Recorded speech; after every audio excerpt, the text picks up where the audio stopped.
सभी भाइयों को जय श्री राधे, जय श्री कृष्णा। आज हम आपके साथ एक नए टॉपिक पर उपस्थित हुए हैं जिसका नाम है यादवों के सबसे बड़े शत्रु ब्राह्मण।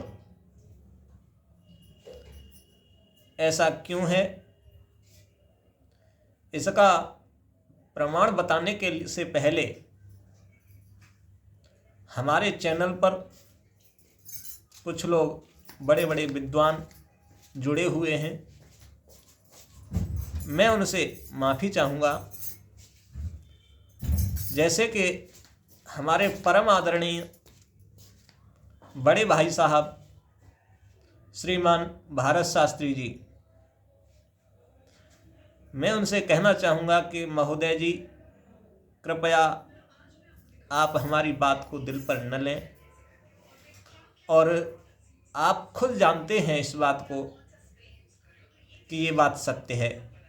लेकिन मेरा किसी भी संत समाज या किसी भी ब्राह्मणों के ऊपर ये कटाक्ष नहीं है, लेकिन जो मेरे अध्ययन करने के बाद जो नॉलेज में आया है वही मैं आपको बता रहा हूँ। तो आइए आते हैं हम उसी टॉपिक पर। यादवों के सबसे बड़े शत्रु ब्राह्मण हैं क्यों? तो आ जाइए। सबसे पहला प्रमाण ये मिला है यदुवंशी राजा ययाति की पहली शादी शुक्राचार्य की लड़की देवयानी के साथ हुई और जो असुरेश्वर बृहस्पति थे उनकी लड़की शर्मिष्ठा दासी बनकर के, देवयानी की दासी बनकर के गई थी। लेकिन एक बार राजा यात के साथ राजा यात की मुलाकात शर्मिष्ठा से हुई। दोनों का मिलन हुआ तो देवयानी को पता चला कि मेरे 2 ही लड़के हैं और शर्मिष्ठा के 3 हैं, जो कि मेरे स्वामी के ही पुत्र हैं। तो देवयानी जो है अपने पिता के पास गई और कहा, पिताजी, राजा ने मेरे से 2 ही पुत्र उत्पन्न किए और मेरी दासी शर्मिष्ठा से 3 पुत्र उत्पन्न किए हैं। तो शुक्राचार्य ने राजा यात को श्राप दे दिया कि जाओ, तुम्हारे ऊपर बुढ़ापा आ जाए। राजा यात के ऊपर बुढ़ापा आ गया।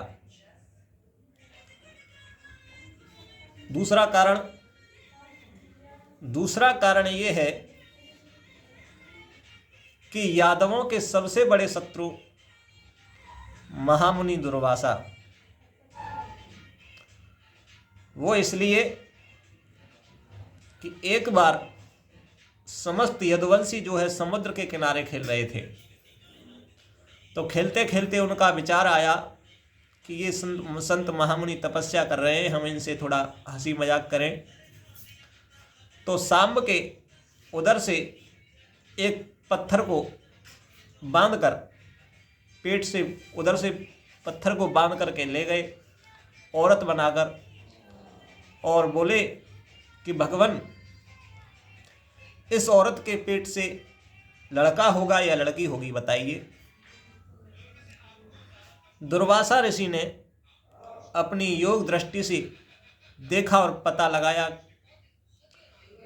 तो उनकी नॉलेज में आया कि ये लड़की नहीं है, लड़का है, और ये यादव समाज इनसे मजाक कर रहे हैं।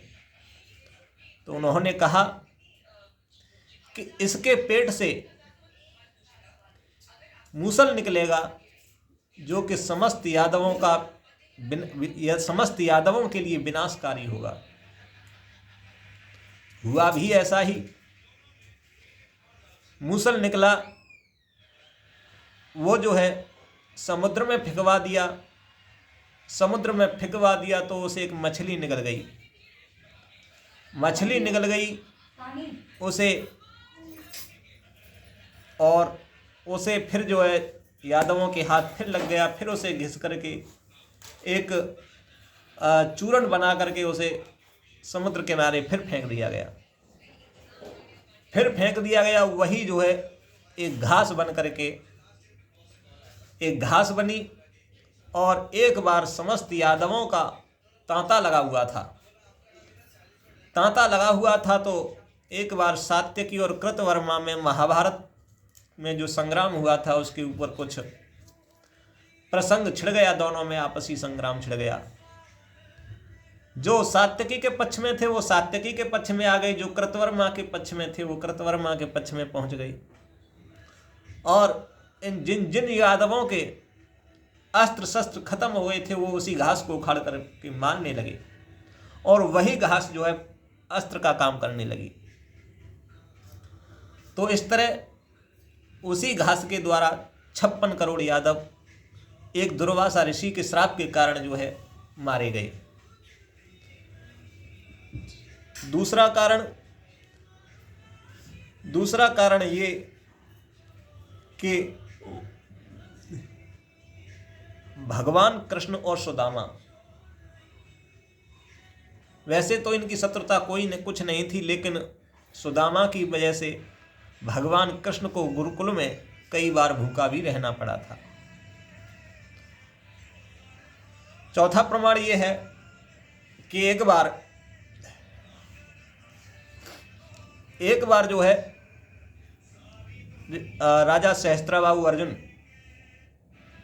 शिकार खेलने के लिए निकले हुए थे, और शिकार खेलने के लिए निकले हुए थे तो राजा ऋषि जमदग्नि के आश्रम पर पहुंचे। ऋषि जमदग्नि के आश्रम पर पहुंचे और जमदग्नि ऋषि ने बहुत अच्छी सेवा संकला की। तो उन्होंने सोचा कि इन संत महात्मा के यहाँ पर इतना कोई काम धंधा करने वाला नहीं है, और उन्होंने हमारी फौज को एक पेट भरकर खाना कैसे खिला दिया, समझ में नहीं आया।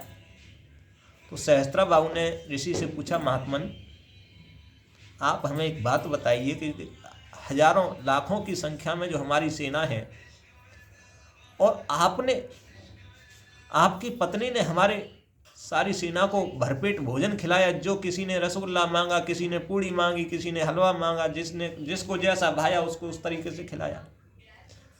तो हम जानना चाहते हैं ये आपने किया कैसे। तो उन्होंने कहा कि मेरे पास ऋषि वशिष्ठ की दी हुई कामधेनु नाम की गाय है जो इस काम को पूरा करती है। तो सहस्त्रबाहु अर्जुन ने कहा, आप उस गाय को हमें दे दीजिए, ये आपके किस काम की है। उन्होंने नदी, तो उनके कुछ राजा सहस्त्रबाहु के कुछ सेना के कुछ सैनिकों ने जो है जमदग्नि ऋषि की हत्या कर दी, और उसी कारण जो है परशुराम ने अपने पिता का प्रतिशोध लेने के लिए 21 बार पृथ्वी को क्षत्रियों से हीन कर दिया, जिसमें कुछ यादव लोग भी थे। पांचवा कारण यह है, एक बार भारतवर्ष में अपार दौलत, अकूत दौलत, जिसका कोई पार नहीं था, इतनी दौलत थी। तो ये खबर जो है यूनान में एक देश है मकदूनिया नाम का प्रांत है, वहाँ का राजा सिकंदर था। सिकंदर को पता चला तो सिकंदर ने चढ़ाई की। तो ये चाणक्य को पता चला कि यूनान का राजा विदेशी हमारे भारत में आदम का है। तो उस समय मगध का राजा था घनानंद था। तो उन्होंने जाकर के राजा से कहा कि ऐसे ऐसे बात है, आपसी राजा आम्बिक, घनानंद और राजा पुरु दोनों समझौता कर लें, आपस में मेल कर लें, जिससे सिकंदर को आगे का रास्ता मिलना बंद हो जाएगा और वो भारत विजय नहीं कर पाएगा। तो घनानंद ने चाणक्य को का मतलब फैसला मानने से इनकार कर दिया, उनकी बेइज्जती की। उन्होंने निर्णय कर लिया कि मैं इस अपमान का बदला लेकर के रहूंगा, और उन्होंने एक बालक को राजा बनाने का फैसला कर लिया, चंद्रगुप्त को। आखिर चंद्रगुप्त की सिकंदर की फौज आ गई और चंद्रगुप्त के हाथों घनानंद का अंत करवा दिया। लेकिन इससे पहले जो है हम आपको बता दें कि जो राजा आम्भिक थे और घनानंद थे, ये दोनों सिकंदर से जा मिले और उसे दक्षिणा दी, आगे बढ़ने का मार्ग भी दे दिया। इधर सिकंदर की फौज जो है झेलम नदी के किनारे डेरा डाल देती है। ये खबर राजा पोरस को मिलती है। पोरस आगे बढ़ने से रोक लगा देता है और वो कहता है कि मैं आगे नहीं बढ़ने दूंगा, चाहे कितना भी भीषण संग्राम छिड़ जाए। संग्राम हुआ, राजा पोरस के दोनों पुत्र मारे गए। राजा पोरस के दोनों पुत्र जय विजय मारे गए। राजा पोरस की हार हुई। राजा पोरस की हार हुई तो उन्होंने कहा, सिकंदर ने कहा कि बताइए आपके साथ कैसा सलूक किया जाए। तो पोरस ने कहा, जो राजा अपने से पराजित राजा से जो सलूक किया करता है वही सलूक मेरे साथ किया जाए। सिकंदर ने पोरस से मित्रता कर ली। तो अब जो है सिकंदर की सेना ने सोचा कि यहाँ तक हमारे भारत में आने से पहले बहुत से राजाओं से हमारा सामना हुआ, लेकिन जो सामना राजा पोरस से हुआ है ऐसा किसी भी राजा से नहीं हुआ। लेकिन अगर हम यहाँ से आगे भी बढ़ेंगे तो पता नहीं ऐसे पोरस जैसे कितने राजे महाराजे मिलेंगे और पता नहीं कितनों से हमारा झगड़ा होगा। लेकिन उनका मन विचल रहा था अपनों से मिलने के लिए। सिकंदर की सेना का जो सिकंदर के सैनिक थे उनका अपने परिवार वालों से मिलने के लिए मन बेचैन हो रहा था। सिकंदर की फौज ने आगे बढ़ने से मना कर दिया कि हम अब आगे नहीं बढ़ सकते, और इसीलिए सिकंदर ने आगे बढ़ने से मना करके वो जो मकदूनिया की तरफ लौट पड़ा। अब आप लोग खुद सोचिए, जो एक विजेता आदमी हमेशा आगे की तरफ बढ़ेगा कि पीछे लौटेगा? सिकंदर जीतकर भी पीछे की तरफ लौट गया, जिसका कारण यह साबित हो गया कि पोरस की जीत हुई और सिकंदर की हार हुई। अब इधर राजा पोरस जीत गए और फिर जो है चंद्रगुप्त ने घनानंद का अंत किया। इसके बाद घनानंद का अंत कर दिया तो पुरु ने कहा चाणक्य से कि गुरुजी, आप चंद्रगुप्त को राजा क्यों बनाना चाहते हो मगध का? आप मुझे राजा बना दीजिए। मैंने सिकंदर से टक्कर ली है, उसे भारत में आगे बढ़ने से रोका है। तो उन्होंने कहा ठीक है, चलो मान लेते हैं आपने सिकंदर को आगे बढ़ने से रोका है, मगर आप हमारी शर्त में पास हो गए तो हम आपको मगध का राजा बना देंगे। जिसमें एक सभा लगाई गई, राजा पोरस को मुख्य बनाया गया, गद्दी पर बैठे हुए हैं। चाणक्य की युक्ति के अनुसार एक विषकन्या उनके शिविर में भेजी गई।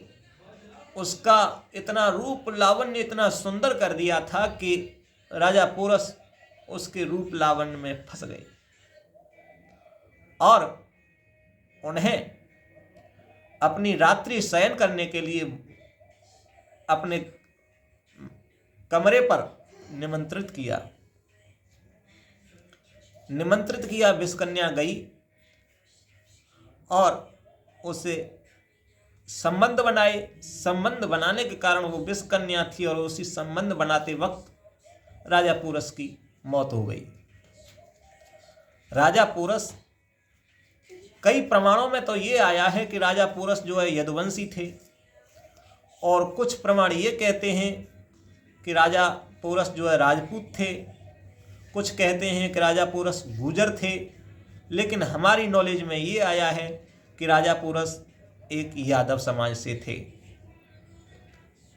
तो सबसे बड़े शत्रु यादवों के ब्राह्मण इस प्रकार हैं। और भी कई कारण हैं, मैं आपको कब तक बताऊंगा, वीडियो बहुत बड़ी हो जाएगी, इसलिए मैं यहीं तक के अपनी बात पर विराम देता हूं। धन्यवाद। जय श्री कृष्णा, जय श्री राधे।